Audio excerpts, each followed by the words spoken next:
welcome to the Hearts Afire Podcast. In today's episode, I'm happy to share that we're going to be taking a deep dive into the Dominican Volunteers USA program with our guest on Andrea Meyer. For those of you who may not know about the Dominican Volunteers USA program, it's a program that searches for new frontiers for the faith by inviting men and women to walk with us in mission as volunteers. Those individuals in the program will volunteer for 11 months in mission while living in the Dominican community. Before we get to our discussion, I'd like to remind you that whether you're watching this episode live or listening to it on a podcast, make sure to never miss an episode by clicking the subscribe button now. We appreciate your support of the Hearts Afire Podcast. Now on to today's discussion with our guest, Andrea Meyer. For those of you who don't know her, Andrea is a member of the Dominican Volunteers USA program who's presently ministering at Siena House, as well as living in community with several of beloved Dominican Sisters. Welcome, Andrea, and thank you for joining us today on the Hearts Afire Podcast. Good morning. Thanks for having me. So, Andrea, it's great to see you, and let's dive right into it. So tell us a little bit more about the Dominican Volunteers USA program and how did you become involved in it? It's a program, like you said, 11 months commitment, and we live in community with Dominican Sisters, and we while we do and are involved in prayer and study, and then ministry is the fourth part of it, and we do full-time ministry as well. I got involved in it. I took early retirement from my job. I was a speech language pathologist for 40 years, the last 30 at a hospital. And I decided I wanted to give back to the community, and I wanted to have some adventure as I neared my retirement years. And so I was able to take early retirement and volunteer. Fantastic. And, adventure is definitely something to describe the past few years at Siena House and living with our sisters. And, tell us about your ministry at Siena House and what is a typical day like for you? This is actually my third year of being a volunteer. So I am the first of the volunteers to do 3 years. When I first came here, I assisted the program director and worked with the moms along with her, Travis, and we did kind of education things for the moms and on baby care and birthing, and offered support to the moms, etc. And then the COVID hit, and then that kind of changed things a lot. Travis then was working from home because she was at a stronger risk. So my duties changed, and I began coordinating the Zoom workshops. And she did the planning and the connecting to the various presenters. And then I would have the moms in our lounge and my big screen TV. And I learned how to hook up the laptop to the TV and get on Zoom, and I would be kind of the facilitator for the different workshops.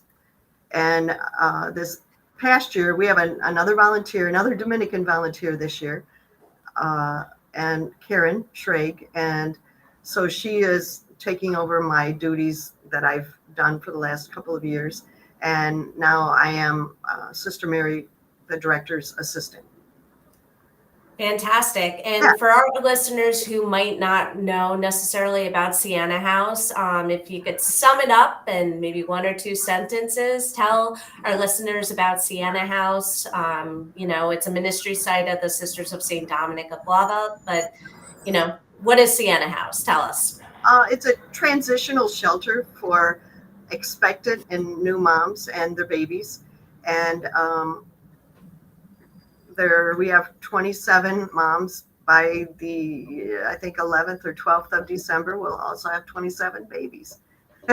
So because of COVID, we have one toddler now, but we went to having babies that were immobile because there was just too much risk with toddlers and the COVID virus and Sure. getting spread and all of that. So our population changed from when I first started here. But we offer lots of support to the moms and help. Help them find housing. We have meals here, lots of education. You do a little bit of everything there. Yeah, yeah. But helping the moms transition into motherhood and also to finding permanent housing. And it's a great thing that you're doing, and as well as with Sister Mary Doris, Sister Gloria, Sister Seeley, who recently just retired, and Sister Maureen. And Sister Maureen as well. And it's a wonderful ministry site located in the Bronx. And I encourage our listeners to research more about it. And, it's wonderful. And just kind of shifting topics here, along with, your ministry at Siena House, part of your time as Dominican volunteer in the program is living in community with our sisters. So can you tell us a little bit, what is it like to live with, our sisters? Tell us. It's great. It really is. I wouldn't be here a third year if it wasn't. I've been welcomed tremendously into the community, and we take turns making dinner. Of course, we do prayer at 5:55 a.m. It's very early.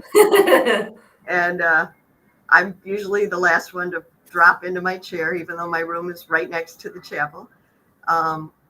And we go for walks to Pelham Bay Park, which is nearby. And I've been to various celebrations and things. COVID has restricted some of that, but I always have felt very welcome. And we have wonderful dinner conversations, and we watch the news hour after dinner every night, and usually oftentimes Jeopardy and Wheel of Fortune. Those are good ones. And you have to let us know, are any of the sisters who you live with, I know Sister Gertrude, Sister Amadeus, and Sister Grace Augustine, are any of them masters at Jeopardy? Do they often know the answers before they're done, or? They're very good, yes. I'd say Sister Grace is probably. She's a Jeopardy, Jeopardy, and we have to. I'll definitely have to talk to her about that. She's actually scheduled to be on the podcast in a few episodes, so we'll have to test her Jeopardy and Wheel of Fortune there you knowledge. Go. Very good, very good. I'll tune in for that one for sure. Absolutely. And you've had such it's been 3 years, and you've had so many memorable moments, both in your ministry as well as your time in living in community with our sisters. So is there anything that sticks out to you? What's your most memorable moment throughout your time as a Dominican volunteer? One in particular, which is kind of funny. I've got Amazon Prime, so we are all, we order things as needed. And we were doing some Christmas things, and one of the sisters ordered a robe for one of her family members for Christmas. So we got notice, that it had arrived or whatever, and they delivered it to the rectory. And so Sister Gertrude went over to get it, and there was this terrible noise outside, and the door opened, and this box came in and just slammed down on the floor. And she said, I can't take it any further. So it was supposed to be the robe. Well, we opened it up, and it was like 50 pounds of cat litter. Oh my goodness. It sent the wrong order. She had rolled the box over because it was impossible to carry. I am very impressed. And for any of you who don't know, Sister Gertrude is a wonderful, wonderful woman. Yes, but, I don't think she has a lot of upper body strength. she got it over there. So yeah, so this is very impressive. It was. I couldn't even slide it across. I had to get down on the floor to try to slide it. It was unbelievable. And when I opened it, I was like, "Holy cow!" It's a lot of cat litter. And we had a wonderful laugh. And of course, then I called Amazon, and they said to send it back. Said, well, somebody's going to have to come in here and get it. Yeah. No way we're sending that back. Oh my goodness. Yeah. So we did get the robe at any rate. That's good. That's the most important thing. It was extraordinary. It was very funny. And Andrea, so final question for you today. What has the Dominican Volunteers USA program meant to you? It's given me an opportunity to give back, and to feel safe in a new environment, and to meet new friends, and to learn about myself, and to explore my faith.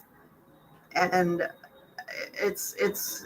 I'm doing things that some things, that I always had a secretary to do, and it's really great. I've met some wonderful friends, new friends at Siena House. The staff is extraordinary. I've had the opportunity to hold some babies and walk with some of the moms. It's just been extraordinary. And living in community, I am an associate of the Siena Dominicans, so I've been an associate for over 30 years with the associates. But so you've always had this connection to the Dominican congregations. Yeah, and early on when the program started, when I was expecting my first child, a friend of mine did the volunteer program. At that time it was the Apostolic Volunteers. Mm-hmm. And she was the godmother for my son. And then he also was a Dominican volunteer. Oh, wow. So, and he worked in Highbridge with Sister Ellen Rita, and lived in community with Sister Ellen Rita and Sister Dee Dee and Sister Pat. Very full circle right now. Yeah, so it was a program I was familiar with and held close to my heart, and it's been a wonderful opportunity. It's even better than I expected or hoped for. That's great, and I've been so welcomed by the beloved Dominican Sisters. It's extraordinary. Yeah.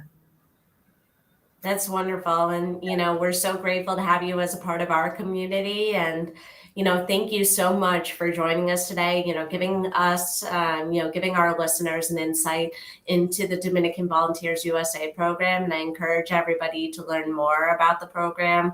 It's a wonderful opportunity, and you meet some great people and have memories that, make memories that mean everything to you.